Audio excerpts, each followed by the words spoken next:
Welcome back. मैं अंश मल्होत्रा और जो आज मैं वीडियो लेके आया उसका टॉपिक है risk management in Indian banks. Indian banks तो पर्टिकुलर में है ही, वैसे ये चीज़ें बाकी बैंक्स पे भी अप्लाई होती है, बाकी कंट्रीज़ के बैंक पे भी अप्लाई होती है। देखिए, रिस्क मैनेजमेंट अपने आप में इतना बड़ा बैंक्स के लिए इतना बड़ा टॉपिक इसलिए है क्योंकि हम जानते हैं कि बैंक्स की क्या इंपॉर्टेंस है किसी भी इकोनॉमी में। सबसे ज़्यादा एसेट्स इन लोगों के पास होते हैं। कॉमन मैन फाइनेंशियल सिस्टम से इन्हीं से इंटरेक्ट करता है, इन्हीं यही एक मीडियम बनते हैं। इसीलिए इनके रिस्क मैनेजमेंट को समझना बहुत ज़रूरी है। तो चलिए फिर हम शुरू करते हैं। तो देखिए, रिस्क की तो बेसिक सी यही बात डेफिनेशन है कि वो कंडीशन होती है जहाँ पर पॉसिबिलिटी हो किसी भी अनडिज़ायरेबल अकरेंस की। अनडिज़ायरेबल मतलब जो आपको नहीं चाहिए उसकी पॉसिबिलिटी होना, रिस्क इन्वॉल्व है। हम सीधा सीधा ये कहते हैं। क्या हुआ कि इन पोस्ट एलपीजी पीरियड जिसे हम कहते हैं लिबरलाइजेशन, प्राइवेटाइजेशन, ग्लोबलाइजेशन 1991 के बाद हम कहते हैं, तो क्या हुआ था कि बैंकिंग सेक्टर ने उसके पास से बड़ा ही कंपटीशन, ट्रिमेंडस कंपटीशन देखा है। सिर्फ इंडियन बैंक्स के बीच में नहीं, इवन फॉरेन बैंक्स के साथ भी, क्योंकि तब वो भी अलाउ किए गए।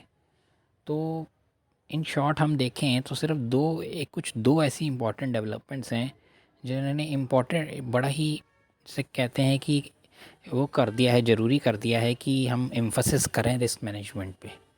वो ये है कि भी डी रेगुलेशन हुआ। पहले तो आरबीआई इंटरेस्ट रेट तक तय करता था बैंक्स के एग्जैक्टली। तो लेकिन क्या हुआ कि 1990s के बाद डी रेगुलेशन हुआ। तो डी रेगुलेशंस ने बैंक्स को मोर ऑटोनॉमी दी, लैंडिंग, इन्वेस्टमेंट, इंटरेस्ट रेट, इन सब में। अब क्योंकि चीज़ें मार्केट के हिसाब से चलती हैं तो हर बैंक एक दूसरे से कंपटीशन करने में लगता है। अब कोई एक तय नहीं करेगा, अब अपने हिसाब से कौन ज़्यादा लोन देना चाहता है, कैसे लोग अट्रैक्ट हों उनकी तरफ लोन्स के लिए, उसका एक कंपटीशन है हर बैंक का। प्राइवेट बैंक पब्लिक बैंक से, फॉरेन बैंक से, ये एक दूसरे से कम्पीट करते हैं। तो ये एक बहुत बड़ी वजह बनी है डी रेगुलेशन। और दूसरा है टेक्नोलॉजिकल इनोवेशन। डेफिनेटली इसने तो एक पूरा प्लेटफॉर्म प्रोवाइड, अलग टाइप की इन्वायरमेंट क्रिएट की है कि आप जान ही सकते हैं कि आज के समय में काफ़ी एफिशिएंसी आ चुकी है हमारे फाइनेंशियल सेक्टर में। नए नए प्रोडक्ट जैसे यूपीआई जैसी कमाल की इन्वेंशन है ये।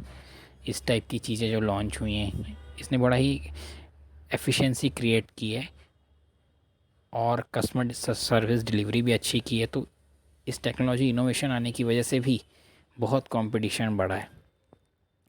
तो इन दो डेवलपमेंट्स ने क्या किया है, बड़ा ही इम्पोर्टेंट कर दिया है कि इनका रिस्क मैनेजमेंट भी अब देखा जाए। इन दोनों डी रेगुलेशन और टेक्नोलॉजिकल डेवलपमेंट ने कंपटीशन को इंक्रीज़ किया। उसकी वजह से बैंकिंग बैंकिंग सर्विसेज में या बैंकिंग सेक्टर में एक्सपेंशन हुआ। और एक्सपेंशन होने की वजह से इकोनॉमी के लिए बहुत ज़रूरी बने, और ज़रूरी बन गए, इसीलिए इनका रिस्क मैनेजमेंट भी बहुत इम्पोर्टेंट हो गया है। अब ये देखना थोड़ा ज़रूरी हो जाता है कि असल में कोई बैंक किस टाइप के रिस्क फेस करता है। ये रिस्क ऑलमोस्ट हर बैंक के साथ है, सिर्फ इंडियन बैंक के साथ बात नहीं है। तो पहला रिस्क है लिक्विडिटी रिस्क। ये रिस्क कहाँ से आता है किसी बैंक को? ये जनरली तब आता है कि जब उसको लॉन्ग टर्म एसेट्स की फंडिंग करनी हो और शॉर्ट टर्म लाइबिलिटीज से। ठीक है, एसेट्स तो आपके लॉन्ग टर्म के हैं लेकिन आपकी लाइबिलिटी शॉर्ट टर्म की। लोन जो आपके बहुत सारे हैं वो बहुत बड़े बड़े ड्यूरेशन के हैं, लेकिन आपको बहुत छोटे समय के अंदर पैसा वापस करना है जिनसे आपने ले रखा है, किसी बैंक ने ले रखा है, जिसकी वजह से लाइबिलिटीज़ को रीफाइनेंस या रोल ओवर मतलब कि भी रीस्ट्रक्चरिंग या उसको कहीं से उसका फाइनेंस अरेंज करने का रिस्क अरेंज हो जाता है, रिस्क बढ़ जाता है। हमने रिसेंटली ही देखा कि लिक्विडिटी रिस्क जो एनबीएफसी में आया, एक infrastructure leasing and finance services company आया था, almost bring collapse bankruptcy file करने की हालत हो गई थी, इसको फिर बचा लिया गया।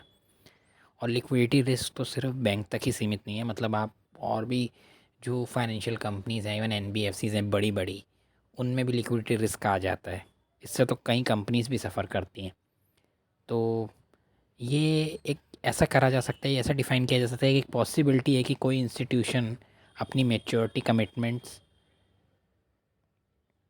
जो है वो मीट नहीं कर पाए हैं, और अगर वो करता भी है तो बहुत ज़्यादा उसको कॉस्ट पर वो कमिटमेंट्स को पूरा करना पड़ेगा।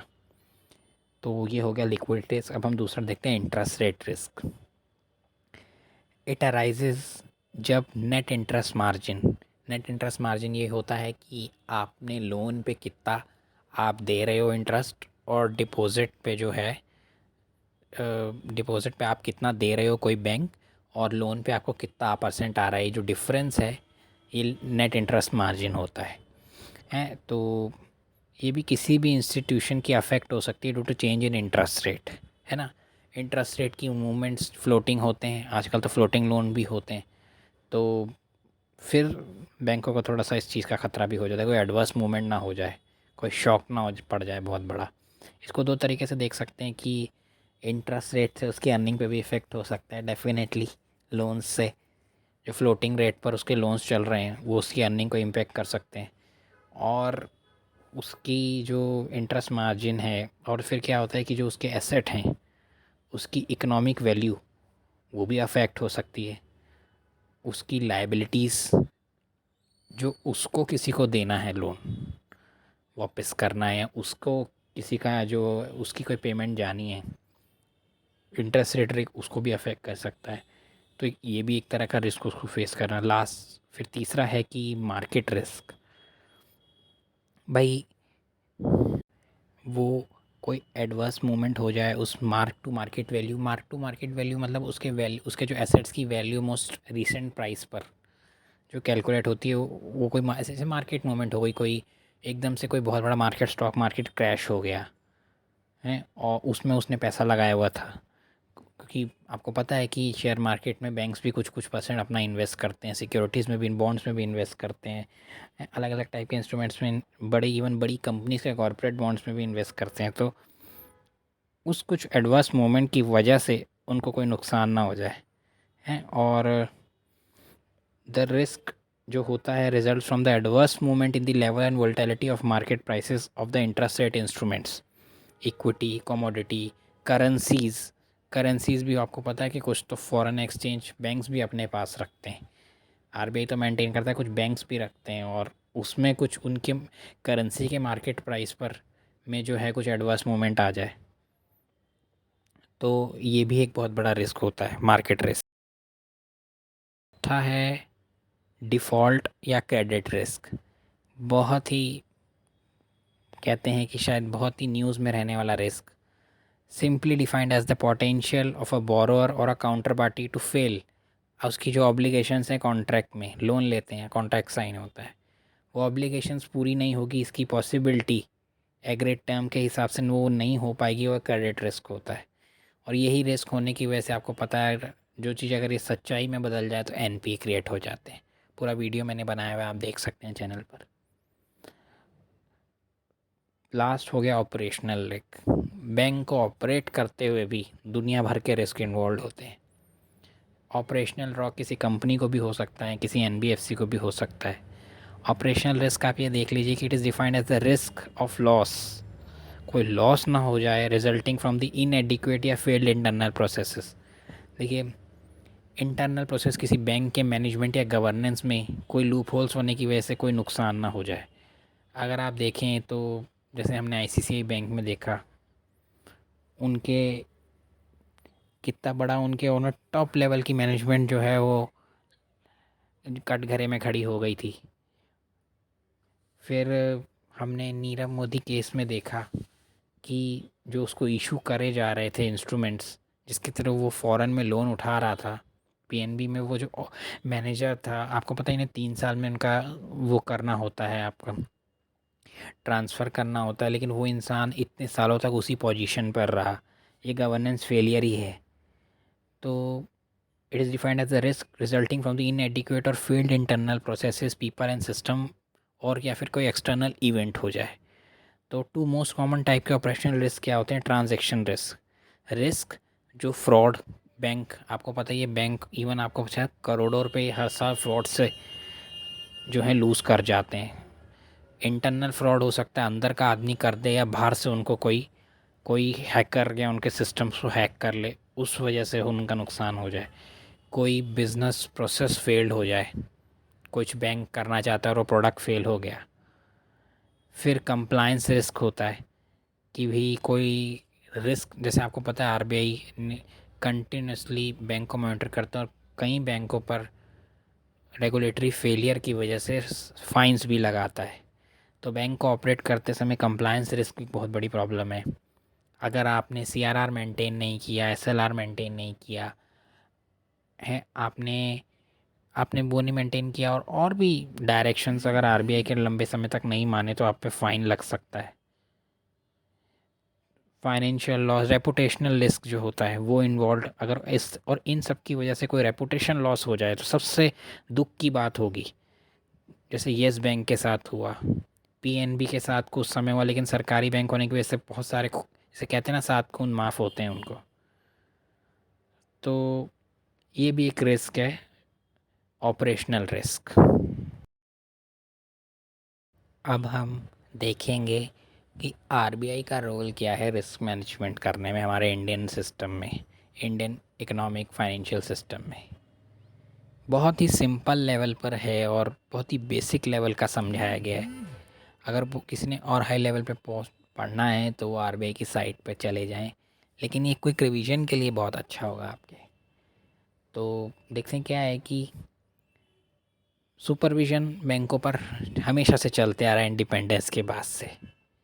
पहले तो सिर्फ इतना ही मेन जो चीज़ें देखी जाती थी, भी एनपीए कितने हो गए किसी बैंक के, सिर्फ इसी पे उसकी नज़र होती थी, इतना ही सुपरविज़न चला करता था पहले।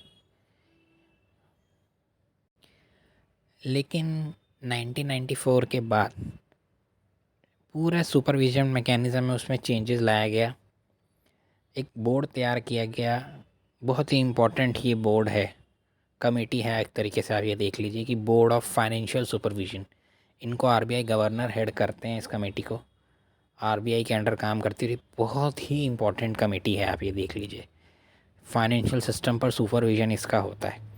The entire supervisory mechanism has been aligned since 1994 under the direction of a newly constituted board of financial supervision, जो to suit the demanding needs of strong financial system. ठीक है ना, इसको फाइनेंशियल सिस्टम को साउंड रखने के लिए इसका मेन सबसे इम्पोर्टेंट काम ये है। तो देखिए हुआ क्या,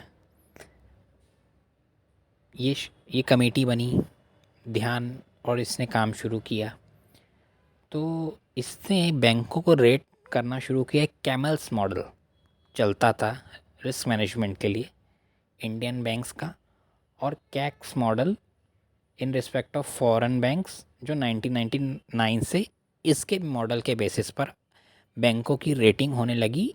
उनका रिस्क प्रोफाइल मतलब उनमें उनकी एसेट, उनकी लाइबिलिटीज़ को देखते हुए, उनके क्रॉस कनेक्शंस को देखते हुए उनका रिस्क प्रोफाइल तैयार करना, उनको रेट देना कि कौन सा बैंक कितना रिस्क इन्वॉल्व है, किस बैंक में कितना रिस्क उस बैंक के एसेट्स में है, या उसका रिस्क प्रोफाइल होता है ना कि किस बैंक कितना पानी में है, अगर आप अपनी बहुत देसी भाषा में समझें। ये जो कैमल्स मॉडल है, कैक मॉडल है, ये असल में इनके फुल फॉर्म है। तो आप ये फुल फॉर्म हम दो बॉक्स में देख लेते हैं, तो इनका मतलब क्या है कि ये असल में इनमें चेक किया क्या जाता है। तो देखिए कैमल्स मॉडल में सी का मतलब कैपिटल एडिक्वेसी। ठीक है, अब कैपिटल एडिक्वेसी हम जानते हैं कि बेज़ल नॉर्म्स जो हैं, उस पर भी मैंने एक वीडियो बनाया, प्लीज़ देखिएगा, बहुत हेल्प करेगा आपको शॉर्ट रिविजन करने में। तो कैपिटल एडिक्वेसी मतलब कि हर बैंक को कुछ कुछ अपने रिस्क वेटेड एसेट्स का परसेंटेज एज अ कैपिटल रखना होता है स्ट्रेस के टाइम को फेस करने के लिए, जो कभी ना कभी कुछ कुछ समय बाद बिजनेस साइकिल के हिसाब से आता ही रहता है। तो कैपिटल एडिक्वेसी बेज़ल नॉर्म्स के हिसाब से आपको करना होता है। बैंकों को करना होता है। फिर दूसरा है एसेट क्वालिटी को चेक किया जाता है बैंक्स की, जो कैपिटल हैं वो किस टाइप की कैपिटल है, उसके जो एसेट्स हैं आप किसी बैंक के, वो उनका ड्यूरेशन किस टाइप का है, शॉर्ट टर्म और लॉन्ग टर्म का मैच है एग्जैक्टली, कितना बैंक किस टाइप का एसेट है, कितना परसेंट एनपीए हुआ है, कितना स्पेशल मेंशन अकाउंट में है। आप ये स्पेशल मेंशन अकाउंट और एनपी क्या है, आप ये एनपी के वीडियो में देख सकते हैं मेरे चैनल के। फिर ई अर्निंग्स कितनी है उसकी, एल लिक्विडिटी, लिक्विडिटी किस हिसाब से है उसकी, मतलब उसके जो एसेट्स हैं उसकी कितनी लिक्विडिटी है, उसने बैंक के पास इस समय कितनी लिक्विडिटी है अगर उसको कोई बड़ा शॉक झेलना पड़ जाए। लास्ट है S, sensitivity to market risk. ऐसा तो नहीं है कि मार्केट में फ्लक्चुएशन वोलेटिलिटी होने की वजह से पूरे बैंक का जो है वो फंक्शनिंग ही अफेक्ट हो जाए। रिस्की एसेट्स में तो इन्वॉल्व नहीं कर रखा, बहुत ज़्यादा लीवरेज तो नहीं कर रखा। इन सब चीज़ों को इस कैमल मॉडल्स के थ्रू देखा जाता था और फिर बैंक्स को रेट किया जाता था और इस हिसाब से फिर रिक्विजिट देखते हुए उस हिसाब से डायरेक्शंस दिए जाते थे बैंक को। फॉरेन बैंक्स के लिए भी वही है, इनके लिए सी और ए तो सेम ही है, बाकी कंप्लाइंस और सिस्टम्स एंड कंट्रोल मतलब वही है। फॉरेन बैंक्स क्योंकि आपको पता है मेन तो वो जिस कंपनी कंट्री के हैं उन्हीं की रेगुलेशन को फॉलो करते होंगे, लेकिन इस और करते होंगे तो इनके लिए थोड़ा सा क्राइटेरिया अलग होने का वजह ये हो सकता है कि उनकी फंक्शनिंग अफेक्ट ना हो और इंडिया लॉ भी रिस्पेक्ट होता रहे। 1999 के बाद से जो कैमल्स मॉडल चला उसको आरबीआई ने उससे ट्रांजिशन करते हुए 2013 से रिस्क बेस्ड सुपरविजरी फ्रेमवर्क की तरह वो बढ़ गया, की तरफ वो बढ़ गया। ये उसने किया रिकमेंडेशन केसी चक्रवर्ती कमेटी की रिकमेंडेशंस पर। तो 2013 के ऑनवर्ड से ये वाली approach risk based approach supervision के लिए यूज़ की गई, इम्प्लीमेंट की गई और आज सारे एक शेड्यूल बैंक्स जो हैं वो इस आरबीएस फ्रेमवर्क के अंदर हैं, जो अब तक कैमल्स फ्रेमवर्क को फॉलो कर रहे थे। अब हम ये ब्लैक बॉक्स में देखते हैं असल में इनके बीच इसमें दोनों अप्रोच में डिफरेंस क्या है और इस अप्रोच में नया क्या है। आरबीएस अप्रोच में रिस्क बेस्ड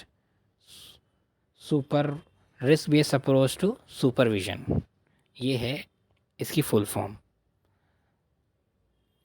तो देखते हैं क्या है कि जो रिस्क बेस्ड सुपरविजरी फ्रेमवर्क था ना जो आरबीआई ने बनाया, उसको असल में उसका नाम है supervisory programme for assessment of risk and capital, SPARC. Please इसको याद रखिएगा, इसकी full form supervisory programme for assessment of risk and capital. अब हम डिफरेंस देखते हैं। देखिए जो सुपरवाइजरी अप्रोच कैमल्स मॉडल के अंदर इंडियन बैंक्स की होती थी ना, वो परफॉर्मेंस बेस्ड थी कि उन्होंने अभी तक वो कैसा परफॉर्म कर रहे हैं। रिएक्टिव थी, रिएक्टिव क्या होता है कि कोई बैंक ने में कुछ नुकसान हो गया और फिर उसको ठीक करने का रिस्क को लेके सिस्टम रिस्पॉन्ड करता है, कोई स्कैम हो गया और फिर सिस्टम रिस्पॉन्ड करता है, ये अप्रोच थी। और क्या था, पॉइंट इन टाइम असेसमेंट था कि भाई अभी इसको कैसे ठीक करना है, इन पॉइंट स्पॉट पे। लेकिन जो स्पार्क है, जो रिस्क बेस्ड सुपरवाइजरी फ्रेमवर्क है, ये थोड़ा सा फॉरवर्ड लुकिंग था।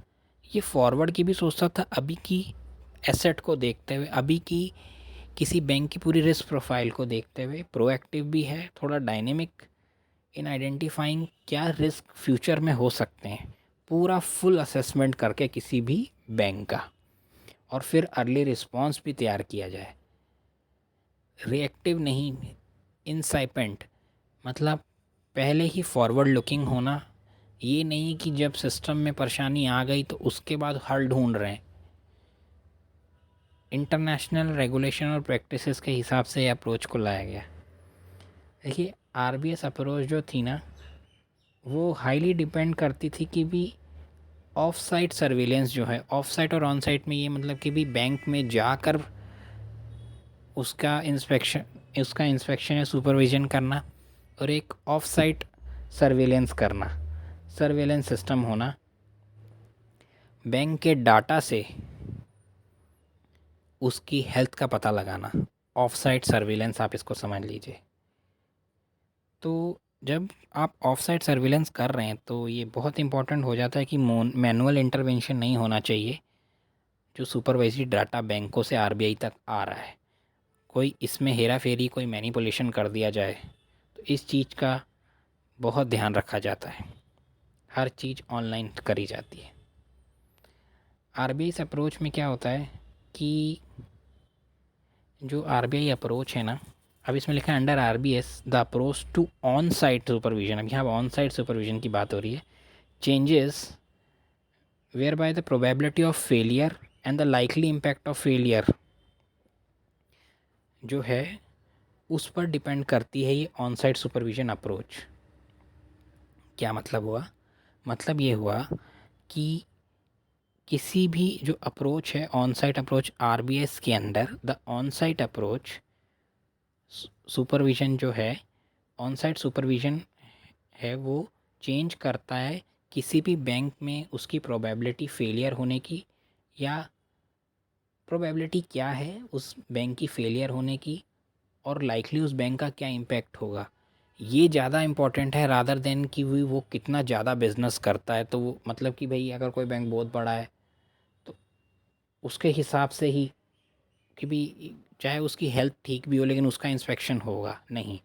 कोई लाइकली फेलियर क्या है और उसके फेलियर का इम्पैक्ट हो, इसको देख के ही ऑन स्पॉट इंस्पेक्शन किया जाता है और उसकी पीरियोडिसिटी डिसाइड होती है। पीरियोडिसिटी मतलब कितने समय के अंदर अंदर किसी चीज़ को ऑन साइट इसका इंस्पेक्शन करना है जाकर। ठीक है, प्लीज़ इसको ध्यान रखिएगा। तो अगर मान लीजिए जैसे बताया हुआ है कि अगर कोई बैंक है जिसका सब कुछ ठीक है, उसका बहुत ही लो रिस्क प्रोफाइल है, तो जनरली 2 या 3 साल में ही एक बार उसका ऑन साइट इंस्पेक्शन किया जाएगा आरबीएस के अंदर। ठीक है ना? तो और फिर हाँ, इसमें एक थीमेटिक रिव्यूज़ किए गए कि भाई कई बार कुछ पर्टिकुलर प्रोडक्ट को देखने के लिए या किसी पर्टिकुलर प्रॉब्लम या सेक्टर को देखने के लिए भी किसी थीम्स पर्टिकुलर किसी टॉपिक पर भी रिव्यूज़ किया जा सकता है बैंक का, किसी थीम पर भी। जैसे कि भी मान लो उसको लगता है, कुछ अंदाज़ा होता है आरबीआई को सिस्टम में कि भी एनपीएस का क्या इशू रहेगा, तो वो इस पर्टिकुलर हर बैंक का बाकी चीज़ों को ना देख के सिर्फ एनपीए पर सारे बैंक्स को का इंस्पेक्शन करे। तो thematic reviews should be increasingly used as a tool of supervision whereby review of a particular product market using a specialised team would be made to assess the risk. इस risk management को और आगे ले जाते हुए जो है ये कंसेप्ट आया है, रिस्क मैनेजमेंट को ही आगे ले जाते हुए कंसेप्ट आया सिस्टमेटिकली इम्पोर्टेंट बैंक्स। ये बेज़ल नॉर्म से ही आया है, आरबीआई ने भी अडॉप्ट किया है और पूरे इंटरनेशनल फील्ड में तो ये होता ही है, यहाँ भी इंडिया में अडॉप्ट किया गया है।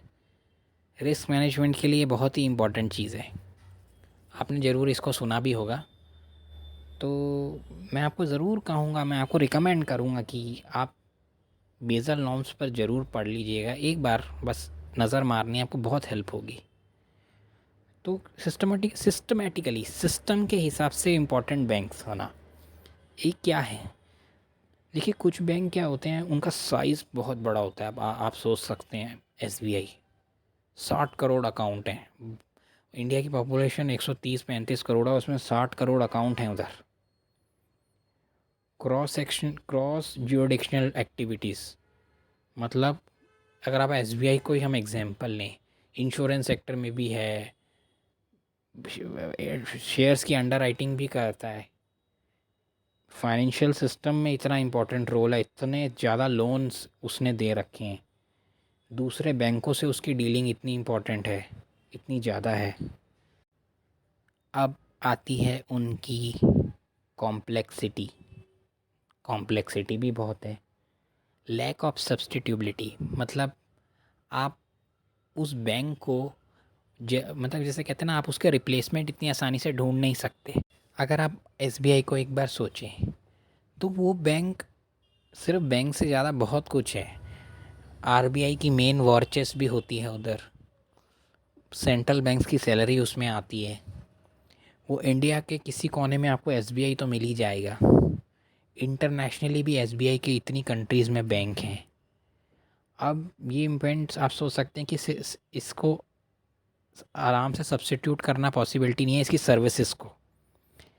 तो ये सिस्टमेटिकली बहुत इंपॉर्टेंट हो गया। और इस टाइप के और भी बैंक्स जो हैं, अगर मान लीजिए ऐसे बैंकों का फेलियर हो जाता है, कोलैप्स में चले जाते हैं, तो सिग्निफिकेंट डिस्ट्रप्शन हो जाएगा एसेंशियल सर्विसेज का, जो ये बैंकिंग सर्विसेज बैंकिंग सिस्टम को दे रहे हैं। जस्ट गॉड फॉरबिड, बट अगर एसबीआई को हम ये सोचें कि वो ये हालात में पहुंच जाता है, जो पैनिक क्रिएट होगा वो हम सोच नहीं सकते कितना होगा। पूरी इकोनॉमिक एक्टिविटी को बिठा देगा। और आप इस बात से अंदाज़ा लगाइए, मैं आपको 2008 का एग्जांपल देता हूँ। लेहमान ब्रदर्स, इतना बड़ा बैंक, जिस दिन भी उसने बैंक्रप्सी फाइल की, उसके एसेट उसकी लायबिलिटी से ज़्यादा थे, लेकिन एसेट को लिक्विड करना इतना आसान नहीं हो पा रहा था। तो उसकी वजह से इतना रिस्क अवेयरनेस आई, अवेयरनेस नहीं, एवर्सनेस, लोग इतने ज़्यादा कॉशियस हो गए कि क्रेडिट ऑलमोस्ट स्टैंड स्टिल पर आ गया था। तो हम सोच सकते हैं अगर ऐसे बैंक फेलियर होते हैं तो कितना पैनिक क्रिएट होगा। तो इसीलिए इनको सिस्टमेटिकली इंपॉर्टेंट बैंक्स कहते हैं। और एक बड़ा ही अच्छा टर्म इनके लिए होता है टू बिग टू फॉल। मतलब कोई अब इतना बड़ा हो चुका है कि उसका फेलियर नहीं किया जा सकता, उसको फेल होने नहीं दिया जा सकता उस बैंक को। तो देखिए हुआ क्या, अब ये जो too big to fall type के बैंक होते हैं ना, सिस्टमेटिकली इंपॉर्टेंट बैंक भी जो हम कहते हैं, ये एक एक्सपेक्टेशन क्रिएट करते हैं कि इनको कंपैरेटिवली सरकार ज़्यादा ध्यान दे और इनको सपोर्ट भी करे जब डिस्ट्रेस में वो आ जाते हैं। क्यों? क्योंकि अगर ऐसा होता है नुकसान, तो हम चाह सकते हैं कि बहुत ज़्यादा नुकसान हो जाएगा। बात सिर्फ इकोनॉमिक इम्पैक्ट तक नहीं रहेगी, सोशल डिस्ट्रप्शन भी बहुत ज़्यादा हो जाएगा। इसकी वजह से लोग ने तोड़ा फोड़ी शुरू कर देनी है। इस परसेप्शन की वजह से बैंक्स कुछ एडवांटेज भी उनको मिलती है, जैसे कि फंडिंग मार्केट्स में, कॉल मार्केट हो गई, मनी मार्केट हो गई, शेयर मार्केट हो गई, इन सब में कुछ कुछ थोड़ा बहुत इनको एक्स्ट्रा फंडिंग के अरेंजमेंट्स मिलते हैं।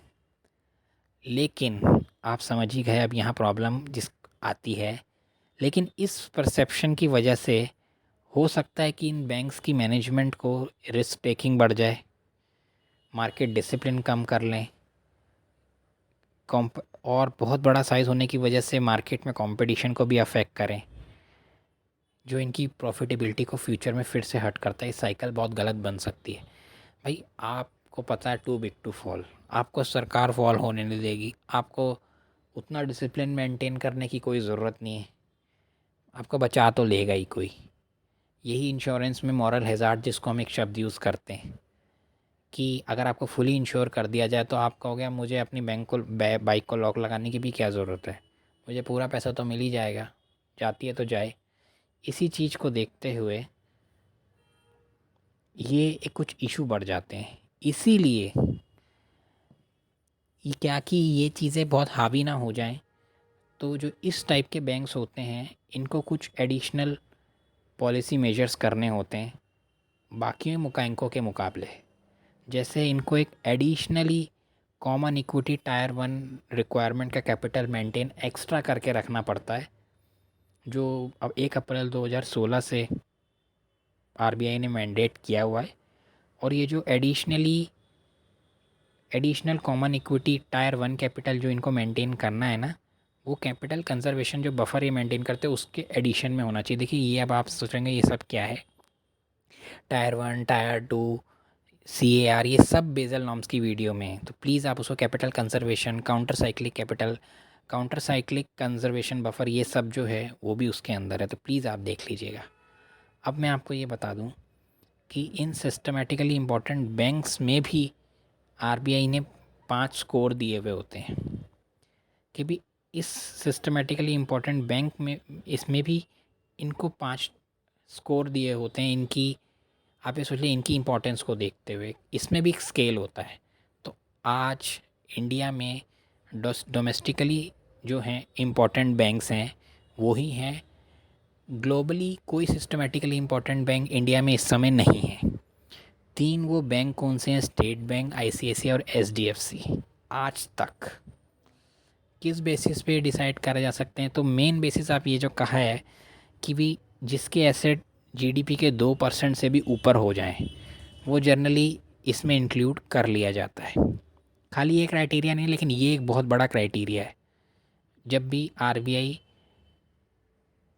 देखता है कि किन बैंक्स को इसमें इंक्लूड करना है। तो ये वीडियो अब यहीं एंड करते हैं। अगर कुछ मिसिंग है या कुछ गलत है तो आप प्लीज़ कमेंट सेक्शन में लिख दीजिएगा। आप वीडियो को लाइक कर दीजिएगा और शेयर कर दीजिएगा जो आपको लगता है कि अगर किसी और के काम आ सकती है। तो thanks for watching. Thank you अपना टाइम देने के लिए। Thank you so much.